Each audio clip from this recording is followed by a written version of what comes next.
नमस्कार साथियों, आज हम पढ़ेंगे प्राचीन भारतीय इतिहास में मगध का प्रथम राजवंश हर्यक या शिशुनाग वंश या मगध शासक बिंबिसार व अजातशत्रु। मगध साम्राज्य पर शासन करने वाले प्रथम राजवंश के विषय में पुराणों तथा बौद्ध ग्रंथों में अलग अलग विवरण मिलता है। पुराणों के अनुसार मगध पर सर्वप्रथम बृहद्रथ वंश का शासन था। इसी वंश का राजा जरासंध था, जिसने गिरिव्रज को अपनी राजधानी बनाई थी। उसके बाद वहाँ प्रतोत वंश का शासन स्थापित हुआ। प्रतोत वंश का अंत करके शिशुनाग ने अपने वंश की स्थापना की। शिशुनाग वंश के बाद नंद वंश ने शासन किया।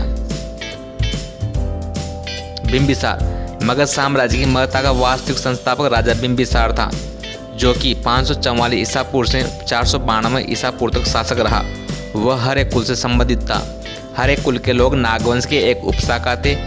D.R. भंडारकर का विचार है कि बिंबिसार प्रारंभ में लिच्छवियों का सेनापति था, जो उस समय मगध में शासन करते थे। सुत्त निपात में वैशाली को मगधपुरम कहा गया है। कालांतर में वह मगध का स्वतंत्र शासक बन बैठा, परंतु बौद्ध ग्रंथों के अनुसार बिंबिसार जब 15 वर्ष का था तभी उसके पिता ने उसे मगध का राजा बनाया था। देव वंश में बिंबिसार के पिता का नाम बोधिस मिलता है, जो राजगृह का शासक था। मत्स्य पुराण में उसका नाम शैत्रोजस दिया गया है। यह इस बात का सूचक है बिंबिसार का पिता स्वयं राजा था। ऐसी स्थिति में उसका लिच्छवियों का सेनापति होने का प्रश्न ही नहीं उठता। जैन साहित्य में उसे श्रेवी कहा गया है। संभवतः यह उसका उपनाम था, जिस प्रकार अजातशत्रु का उपनाम कुणिक थी। बिंबिसार एक महत्वाकांक्षी शासक था। गद्दी पर बैठते ही उसने विस्तारवादी नीति का अनुसरण किया। वह एक कूटनीतिज्ञ एवं दूरदर्शी सम्राट था। सर्वप्रथम अपने समय के प्रमुख राजवंशों में वैवाहिक संबंध स्थापित कर अपनी स्थिति सुदृढ़ किया। इसने वैवाहिक संबंधों का तत्कालीन राजनीति में अत्यंत महत्वपूर्ण स्थान है। पहले उसने लिच्छवी गणराज्य के शासक चेटक की पुत्री चेलन्ना के साथ विवाह कर मगध की उत्तरी सीमा को सुरक्षित किया। वैशाली व्यापार का प्रसिद्ध केंद्र भी था।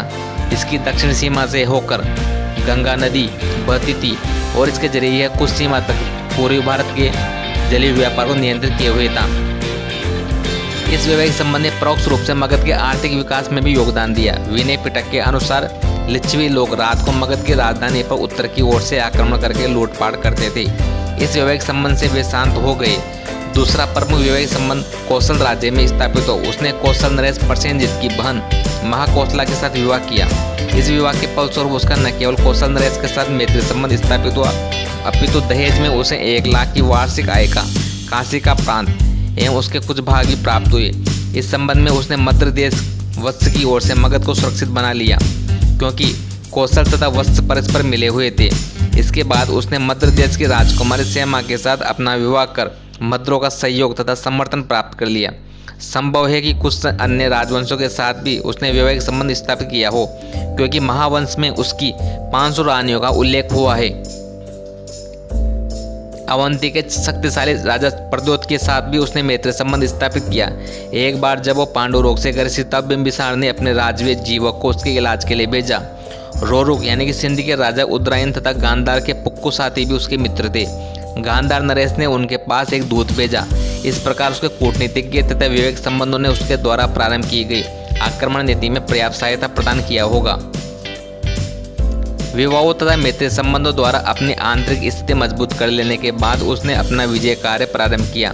इस विजय की प्रक्रिया में उसने अपने पड़ोसी राज्य अंग को जीतकर मगध साम्राज्य में मिला लिया। बिंबिसार के पहले से ही मगध तथा अंग के बीच शत्रुता चली आ रही थी। ज्ञात होता है कि एक बार अंग के शासक ब्रह्मदत्त ने बिंबिसार के पिता को युद्ध में पराजित किया था। विदुर पंडित जातक से पता चला है कि मगध की राजधानी राजगृह पर अंग का अधिकार था। अतः बिंबिसार जैसे महत्वाकांक्षी शासक के लिए अंग की विजय करना अनिवार्य था। उसने अंग के ऊपर आक्रमण किया। वहां का राजा ब्रह्मदत्त मारा गया तथा वहीं बिंबिसार ने अपने पुत्र अजातशत्रु को उपराजा के पद पर नियुक्त किया। इस विजय से मगध की विजय तथा विस्तार का दौर आरंभ हुआ, जो अशोक द्वारा कलिंग विजय के बाद तलवार रख देने के बाद समाप्त हुआ। अंग के मगध में मिल जाने पर मगध की सीमा अत्यधिक विस्तृत हो गई और वह पूर्वी भारत का सर्वाधिक शक्तिशाली राज्य बन गया। मगध का लगभग संपूर्ण बिहार पर अधिकार हो गया। बुद्ध घोष के अनुसार बिंबिसार के साम्राज्य में 80,000 गांव थे तथा उसका विस्तार लगभग 900 मील था। बिंबिसार ने पहली बार मगध में व्यवस्थित शासन की नींव डाली। उसने सड़कों और नहरों का निर्माण कराया, विभिन्न पदाधिकारियों की नियुक्ति की और नियमित रूप से लगान वसूल करने की व्यवस्था की, जिसकी आर्थिक और सैनिक शक्ति का आधार बना। बिंबिसार के राज्य में 80,000 गांव बताए गए और सभी संपन्न थी।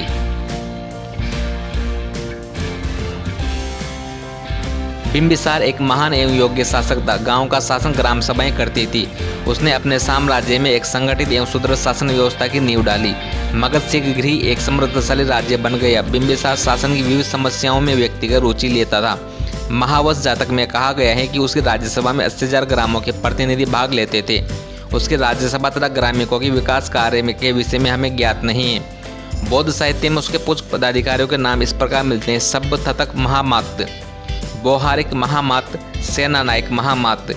इसके प्रथम सामान्य प्रशासन का, दूसरा न्यायिक अधिकारी था, तीसरा सेना का प्रधान अधिकारी होता था।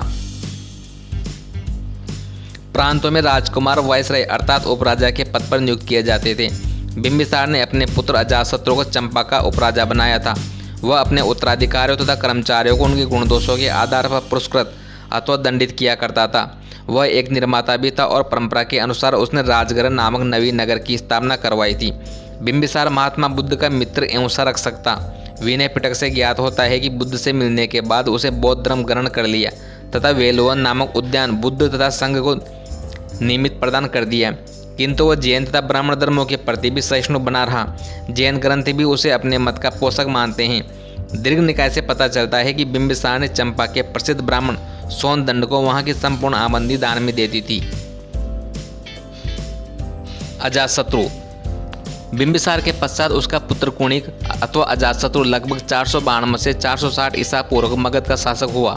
वह अपने पिता की समान साम्राज्यवादी था। उसके समय में कौशल से मगध का संघर्ष छिड़ गया। बौद्ध ग्रंथों से पता चलता है कि बिंबिसार की मृत्यु के बाद उसकी पत्नी कौशला देवी की भी दुख से मृत्यु हो गई। प्रसेनजीत इस घटना से बड़ा क्रुद्ध हुआ। उसने काशी पर पुनः अपना अधिकार कर लिया। यही कौशल तथा मगध के बीच संघर्ष का कारण सिद्ध हुआ। संयुक्त निकाय में इस दीर्घकालीन संघर्ष का विवरण मिलता है। पहले युद्ध में प्रसेनजीत पराजित हुआ तथा उसने भागकर श्रावस्ती में शरण ली, किंतु दूसरी बार अजातशत्रु पराजित हुआ तथा बंदी बना लिया गया। बाद में दोनों नरेशों के बीच संधि हो गई तथा प्रसेनजीत ने अपनी पुत्री वाजिरा का विवाह अजातशत्रु से कर दिया तथा पुनः काशी के ऊपर उसका अधिकार स्वीकार कर लिया गया। ऐसा लगता है कि अजातशत्रु के समय में काशी का प्रांत अंतिम रूप से मगध में मिला लिया गया। कौशल से निपटने के बाद अजातशत्रु ने वज्र संघ की ओर ध्यान दिया। वैशाली वज्र संघ का प्रमुख केंद्र था, जहाँ के शासक लिच्छवी थे। बिंबिसार के समय से ही वज्र संघ तथा मगध में मनमुटाव चल रहा था, जो अजातशत्रु के समय संघर्ष में बदल गए। इस संघर्ष के निम्नलिखित कारण उत्तरदायी बताए जाते हैं। सुमंगल विलासनी से पता चलता है कि गंगा नदी के किनारे एक रत्नों की खान थी। वज्र तथा मगध दोनों ने उसके बराबर भाग लेने के लिए समझौता किया था। वज्जियों ने इस समझौते का उल्लंघन करके संपूर्ण खान पर अधिकार कर लिया। यही मगध के साथ युद्ध का कारण बना। जैन ग्रंथ इसका कारण यह बताते हैं कि बिंबिसार ने लिच्छवी राजकुमारी चेलन्ना से उत्पन्न अपने 2 पुत्रों हल और बेहल को अपनी हाथी शेषनाग रत्नों का एक हार दिया था। अजातशत्रु ने बिंबिसार की हत्या कर सिंहासन ग्रहण कर लेने के बाद इन वस्तुओं की मांग की। इस पर हल तथा बेहल अपने नाना चेटक के पास भाग गए। अजातशत्रु ने लिच्छवी सरदार से अपने सौतेले भाइयों को वापस देने को कहा, जिसे चेटक ने अस्वीकार कर दिया। इसी पर अजातशत्रु ने लिच्छवियों के विरुद्ध युद्ध की घोषणा कर दी। इन दोनों कारणों में से पहला अधिक तर्कसंगत जान पड़ता है। वस्तुतः मगध तथा वज्र संघ के बीच संघर्ष गंगा नदी के ऊपर नियंत्रण स्थापित करने के लिए ही हुआ था, क्योंकि यह नदी पूर्वी उत्तर भारत में व्यापार का प्रमुख माध्यम थी। लिच्छवियों की शक्ति और प्रतिष्ठा काफी बढ़ी हुई थी तथा उन्हें परास्त कर सकना सरल नहीं था। जैन ग्रंथ निर्यावली सूत्र से पता चलता है कि उस समय चेटक लिच्छवी गण का प्रधान था। उसने 9 लिच्छवी, 9 मल्लों तथा काशी कौशल के 18 राज्यों की एकत्र कर मगध नरेश के विरुद्ध एक सम्मिलित मोर्चा तैयार किया। भगवती सूत्र में अजातशत्रु को इन सब का विजेता कहा गया है। राय चौधरी का विचार है कि कौशल तथा वज्र संघ के साथ साथ संघर्ष पृथक घटनाएं नहीं थी, अपितु वे मगध साम्राज्य की प्रभु सत्ता के विरुद्ध लड़े जाने वाले समान युद्ध का ही अंग थी। अजातशत्रु ने कूटनीति से काम लिया। वज्जिकों के संभावित आक्रमण से अपने राज्य की सुरक्षा के लिए सर्वप्रथम पाटलिग्राम में उसने एक सुदृढ़ दुर्ग का निर्माण करवाया। तत्पश्चात अपने मंत्री वत्सकार को भेजकर वज्र संघ में फूट डलवा दी। ज्ञात होता है कि इस संबंध में अजातशत्रु ने महात्मा बुद्ध से परामर्श किया तथा उन्होंने ही उसे यह बताया कि वज्र संघ का विनाश भेद द्वारा ही संभव है। वत्सकार ने अत्यंत कुशलतापूर्वक इस कार्य को पूरा किया तथा वज्जियों को परस्पर लड़ा दिया। फलत वे असंगठित रूप से अजातशत्रु का सामना नहीं कर सके। अजातशत्रु ने एक बड़ी सेना के साथ लिच्छवियों पर आक्रमण किया। जैन ग्रंथों से पता चलता है कि इस युद्ध में उसने प्रथम बार रत्नमूसल तथा महाशिला कंटक जैसे 2 गुप्त हथियारों का प्रयोग किया। प्रथम आधुनिक टैंकों के प्रकार का कोई अस्त्र था जिसमें भारी संख्या में मनुष्य मारे जा सकते थे, तथा दूसरा भारी पत्थरों की मार करने वाला शिला प्रक्षेप पात्र था। इससे ऐसा लगता है कि युद्ध बड़ा भयानक हुआ, जिसमें लिच्छवी बुरी तरह पराजित हुआ तथा उनका भीषण नरसंहार किया गया। उसका भूभाग मगध साम्राज्य में मिला लिया गया। अब मगध राज्य की उत्तरी सीमा हिमालय की तलहटी तक पहुंच गई। वज्र संघ को पराजित करने के बाद अजातशत्रु ने मल्ल संघ को भी प्राप्त किया तथा पूर्वी उत्तर प्रदेश के एक बड़े भूभाग पर उसका अधिकार हो गया। इन सफलताओं के फलस्वरूप मगध साम्राज्य की सीमा पर्याप्त विस्तृत हो गई। अब मगध का प्रतिद्वंदी केवल अवंती का राज्य था। मंजम निकाय से पता चलता है कि प्रद्योत के आक्रमण से अपनी राजधानी राजगढ़ को सुरक्षित रखने के लिए अजातशत्रु ने उसका दुर्गीकरण करवाया। जिस समय अजातशत्रु कौशल के साथ संघर्ष में उलझा हुआ था, उसी समय प्रद्योत मगध पर आक्रमण करने की योजना बना रहा था, किंतु अजातशत्रु तथा प्रद्योत के बीच प्रत्यक्ष संघर्ष नहीं हो सका। इसका कारण संभवतः यह था कि दोनों एक दूसरे की शक्ति से डरते थे। भास के अनुसार अजातशत्रु की कन्या पद्मावती का विवाह वत्सराज उदयन के साथ हुआ था। इस वैवाहिक संबंध द्वारा अजातशत्रु ने वत्स को अपना मित्र बना लिया तथा अब उदयन मगध के विरुद्ध प्रद्योत की सहायता नहीं कर सकता था। ऐसा लगता था कि अब उदयन दोनों राज्यों अवंती तथा मगध के बीच सुलहकार बन गया। अजातशत्रु की धार्मिक नीति उदार थी तथा बौद्ध तथा जैन दोनों ही ग्रंथ उसे अपने अपने मत का अनुयायी मानते थे। ऐसा प्रतीत होता है कि पहले वह जैन धर्म से प्रभावित था, परंतु बाद में बौद्ध हो गया। भरत स्तूप की एक वेदिका के ऊपर अजातशत्रु भगवान बुद्ध की वंदना करता है। अजातशत्रु भगवत बदंते उत्कीर्ण मिलता है, जो उसके बौद्ध होने का पुरातात्विक प्रमाण है। उसके शासनकाल के 8वें वर्ष में बुद्ध को महापरिनिर्वाण प्राप्त हुआ था। महात्मा बुद्ध के महापरिनिर्वाण के पश्चात उसके अवशेषों पर उसने राजगृह में स्तूप का निर्माण करवाया था। उसके शासनकाल में राजगृह की सप्तपर्णी गुफा में प्रथम बौद्ध संगति का आयोजन किया गया। इस संगति में बुद्ध की शिक्षाओं को 2 पिटकों सुत्त पिटक तथा विनय पिटक में विभाजित किया गया। सिंगली अनुश्रुतियों के अनुसार लगभग 32 वर्ष तक शासन करने के बाद अजातशत्रु अपने पुत्र उदयन द्वारा मार डाला गया। उदयन या उदयभद्र अजातशत्रु के बाद उसका पुत्र उदयन या उदयभद्र मगध का राजा हुआ। जैन ग्रंथों में उसकी माता का नाम पद्मावती मिलता है। बौद्ध ग्रंथों में उसे प्रेतहंता कहा गया है, परंतु जैन ग्रंथों का साक्ष्य इसके विपरीत है। परिशिष्ट पर्वन के अनुसार वह प्रेतभक्त था। वह अपने पिता के शासनकाल में चंपा का उपराजप था। पिता की मृत्यु से उसे बड़ा दुख हुआ तथा उसे कुलीनों और अमात्यों ने राजा बनाया। उदयन के शासनकाल की सौर प्रमुख घटना गंगा और सोन नदियों के संगम पर पाटलिपुत्र नामक नगर की स्थापना की है। उसने राजगृह से इसी स्थान पर अपनी राजधानी स्थानांतरित की, जो कि अजातशत्रु की विजयों के फलस्वरूप मगध साम्राज्य की उत्तरी सीमा हिमालय की तलहटी तक पहुंच गई थी। अतः पाटलिपुत्र राजगृह की अपेक्षा अधिक उपयुक्त राजधानी थी। यहाँ से वज्रों के ऊपर भी दृष्टि रखी जा सकती थी तथा व्यापार व्यवसाय की दृष्टि से भी यह नगर गंगा और सोन नदियों के संगम पर स्थित होने के कारण अत्यधिक महत्वपूर्ण था। बिंबिसार के समय से ही अवंती का राज्य मगध का प्रतिद्वंदी, परंतु ऐसा प्रतीत होता है कि उदयन के समय में भी मगध एवं अवंती के बीच निर्णायक युद्ध नहीं हो सका। उदयन जैन मतानुयायी था, इसी कारण जैन ग्रंथ उसकी प्रशंसा करते हैं। आवश्यक सूत्र से पता चलता है कि अपनी राजधानी के मध्य उसने एक जैन चैत्यगृह का निर्माण करवाया था। वह नियमित रूप से व्रत करता था तथा आचार्यों को उपदेश सुनता था। एक दिन जब वह किसी गुरु से उपदेश सुन रहा था तो एक व्यक्ति ने छुरा बोकर उसकी हत्या कर दी। यह हत्यारा अवंती नरेश पालक द्वारा नियुक्त कोई गुप्तचर था।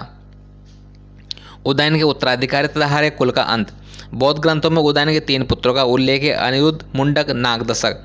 इन तीनों को प्रत्यहंता कहा गया है, जिन्होंने बारे बारे से राज्य किया। अंतिम राजा नागदशक कुछ प्रसिद्ध था, पुराण में उसे दर्शक कहा गया है। ये तीनों शासक अत्यंत निर्बल एवं विलासी थे, अतः शासन तंत्र शिथिल पड़ गया। चारों ओर षड्यंत्र और हत्याएं होने लगी। फलस्वरूप जनता में व्यापक असंतोष छा गया। इनके शासन के विरुद्ध विद्रोह हुआ था। जनता ने इन प्रत्यहंताओं के सिंहासन से उतारकर शेषुनाग नामक एक योग्य अमात्य को राजा बनाया। शेषुनाग के राज्यारोहण से संबंध में जिस नवीन वंश की स्थापना हुई वह शेषुनाग वंश के नाम से प्रसिद्ध है। उदयन के उत्तराधिकारी ने लगभग 412 ईसा पूर्व तक राज्य किया।